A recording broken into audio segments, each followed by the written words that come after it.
Hey, we're Steve and Annette from MoneySmartFamily.com, and we're here today to talk about this gal right here. Yes. This is Budget Girl. Yes. And she paid off a boatload of debt, and one of the things she did was she saved money with groceries. So keep watching. Money Smart Family.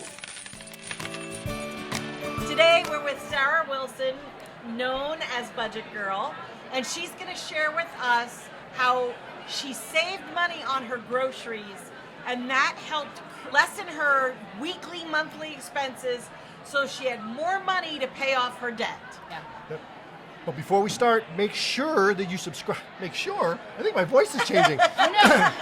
Make sure that you subscribe and hit the bell for notifications so you know the next time we put up a video. All right, so in a previous video, we talked about your debt journey and how you had a bunch of debt from student loans, and you finally got sick and tired of kind of running from it because it was overwhelming. You made a decision to pay it off, you lost your job, and really you need to go back and watch a story. It'll inspire you if you're struggling with debt. But right now we're going to talk about one of the things you did to kill debt. So take it away, Sarah. So I used to be very, very normal, as in I ate out multiple times a week.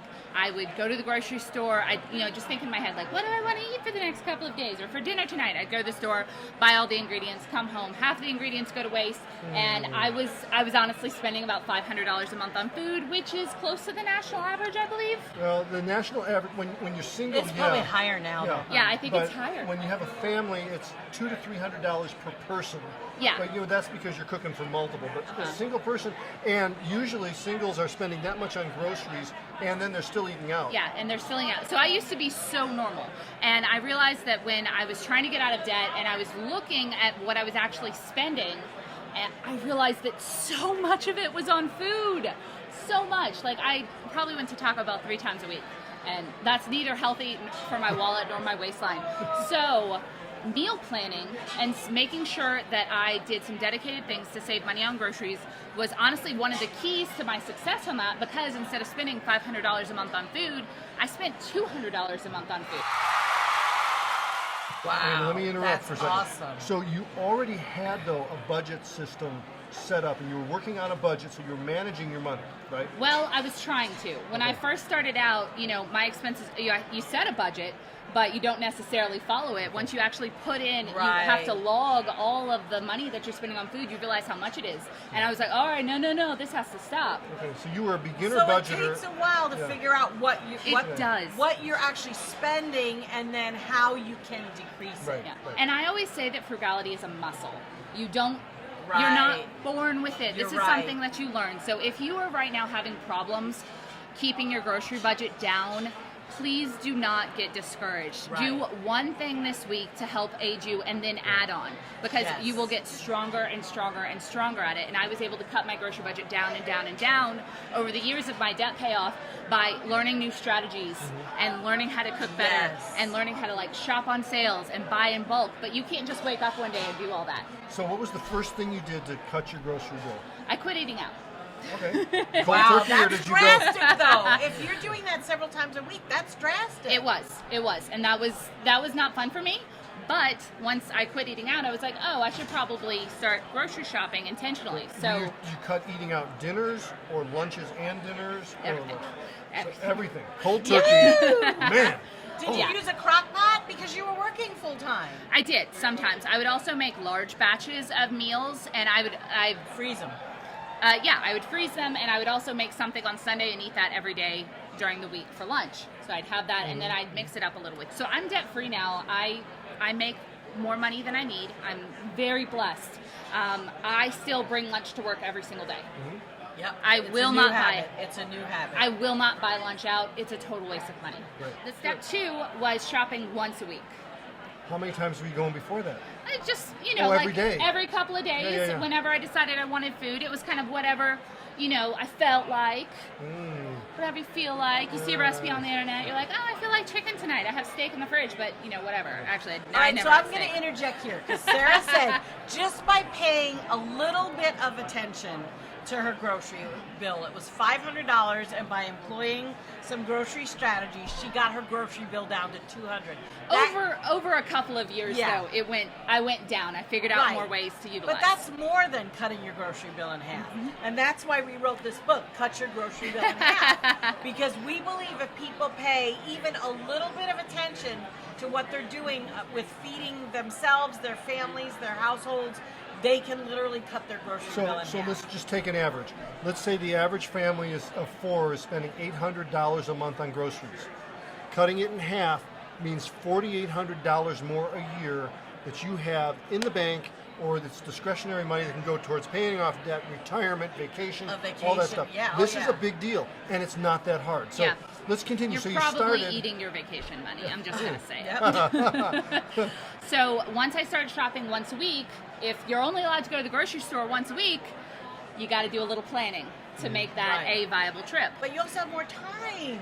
Are you kidding? It saved on gas. It saved on time. I had more time to do stuff for fun. So I had to meal plan out my meals for the week.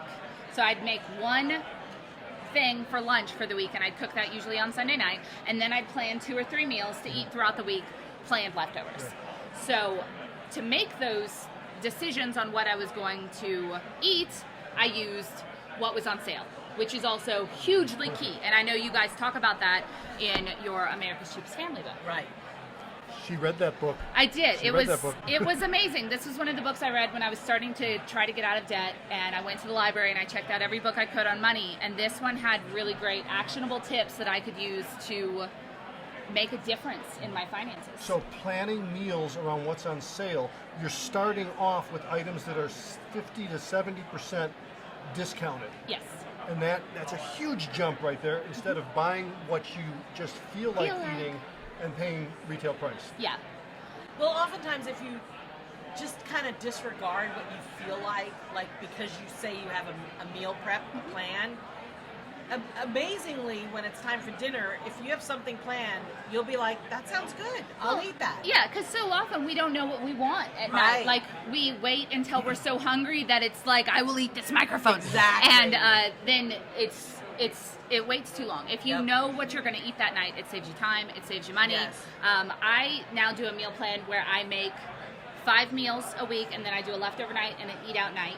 That's perfect. Yeah, and what I do is we, grocery shop once a week, my boyfriend and I, and we decide each day pretty much what we're going to eat from the 5 meals. So there's still flexibility there. Yep. And sometimes if you it's can something, move it around. Yeah, I move it around constantly, depending on schedules, or sometimes I'll choose a crock pot meal on one night because I know I'm gonna have to work late, or there's book club or something like that. A lot of people always ask us, what's the grocery store you should shop at to save the most money? And we all know that's not just one, but you have kind of a favorite. I love Aldi. Aldi is my favorite. And we don't have Aldi. They're coming to sorry. Arizona. They're coming. It's supposed to be coming, but we don't have it. I love Aldi just because they have the best sales on fresh produce, and they're always discounting meat, $1-2 off, half off. And I go to Aldi first, and I try to get the vast majority of everything that I need there, and then I might go to H-E-B if I need something very specific or supplemental, but I try to only do that about once a month. Now, I got to ask this question, and I don't know the answer. We didn't talk about this, so it's not on our list. Do you have a freezer, an extra freezer in your house? I do not, but it is a dream for me to do that one day. Okay. I have copious pantry space, so I often will buy things that are on a good sale. And I wanted to mention this. One of the things when I was trying to get my grocery budget under control that I didn't know was what's a good deal on an item. I went to the store and I'm like, is $1.99 good for chicken? No. It says sale.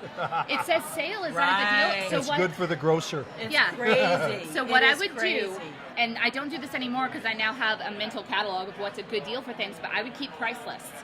And every time I bought something, I would write down how much it was, and then I would see if I could see that cheaper. We call it the price tracker. We actually have a free price tracker. If you go to our grocery landing page, you can get a price tracker for free. No. We'll put a link below. Yes.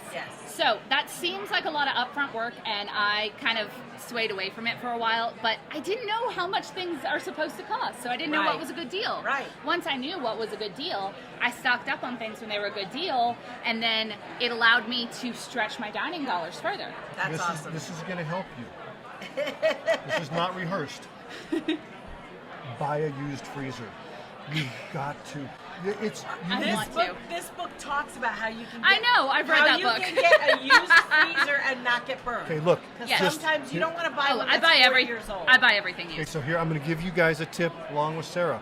So what we do is we look on Craigslist, OfferUp, Facebook Marketplace, any of those places. Look for a chest freezer. Yeah. They'll take up some floor space, but it can double as counter space. Once you get a chest freezer, it's not a frost-free freezer, so it does need to be defrosted. Only once a year. It doesn't dry out the meat. A frost-free freezer has a fan that's continuously running. It will dry out your produce. It'll dry out your meat. A freezer shouldn't cost you more than $200. Next financial adventure is to purchase a multifamily home and live in one and rent out the other. And my one requirement that I told my real estate agent is like there needs to be enough room for me to have a chest freezer. I've managed to do it and save money without, but I know how much it could help. And Sarah, there's different sizes. I mean, we started with a 9 cubic foot. We literally have one that's like a coffin, but you don't need to start with that. We threaten the kids every once in a while. No, you can start with a 9 cubic foot freezer. Yeah, that would probably like fit in a closet or something. Yes. Or just a nook in your kitchen area. Seriously, my kitchen area is table smaller than is the with. Okay, so let's go back because we gave you that tip, and that the freezer will save you probably about $2,000 a year on food. And we did some calculations on it. We have a whole blog on what it can save because there are times when you'll see meat on sale. Like we saw 19-cent chicken legs. So we bought 60 pounds of them, put them in the freezer, and depleted over time. So it's like having that pantry, except on steroids. Oh, yeah. I'm an excellent Tetris stacker in my small freezer, and I have quite a bit of meat in there that was bought on sale, and that comes in handy a lot. So we're going to wrap this up. Yes. Give us one or two cooking tips, and then we're gonna go. But you've got some things you've done that you think this saved a ton of money. I've seen your videos. Or meal prep tips, just simple meal prep. Your top things. Utilize spices. Never buy the fancy like sauce mixes that come. They're delicious and you can just pour them right out, but you can buy the 50-cent can of ragu pasta sauce or the cheapest white sauce that you can find. Have some spices, buy them in the bulk section, zhuzh it up yourself. Experiment. Zhuzh. Zhuzh? How do you spell zhuzh? I'm afraid to. Let's not even try. We're going to use that word. I love it. It's adorable. Okay. Yeah. The more you practice cooking, the better you become at it. Yes. Utilize Pinterest. Look at those recipes. Yes, I've been burned maybe like 3 times on a recipe that's online that's just awful. Yeah. But it's a learning process. I've since learned to like make my own roux and jambalayas, and like you don't start out life learning to cook. My family didn't teach me how to cook. I could do mac and cheese with peas in it, and that's about it. I now am a good cook. I do it myself. Zhuzh it up and go to Pinterest. Yeah, sure. Okay. Go to Pinterest. And you get better. You get better the more you practice. And there's one other place you ought to go. Go to GoBudgetGirl.com. Go to MoneySmartFamily.com. MoneySmartFamily.com has a whole section on tried and true recipes. True. And I have a DIY sushi recipe on my website that if you like sushi, you can learn to do it at home for a fraction of the price. Wow. There you go. And connect with Sarah on Budget Girl's YouTube channel. She's got 600 videos. 50,000 people follow her. She's got a tribe. She's really good. She's enthusiastic. Watch her get out of debt video. Watch her debt-free screen. Watch the video we shot with her before. But connect with Sarah. We'll have links in the show notes below. Yes. And we are just grateful for this time to spend thank with you. We finally got to do I know, this. thank God. We've been wanting to, so okay. And, try to save money in your grocery section. It's really the area in my budget that made the most difference. Yes. Yeah, So, you can't always increase your income, but you can always lower your grocery budget most likely. So if you like this video, make sure you subscribe to our channel. Leave a comment below. And Sarah says she'll answer any questions you have. So get down there and leave a comment and like this video and watch these playlists next. Right over there. This one's probably better than that one.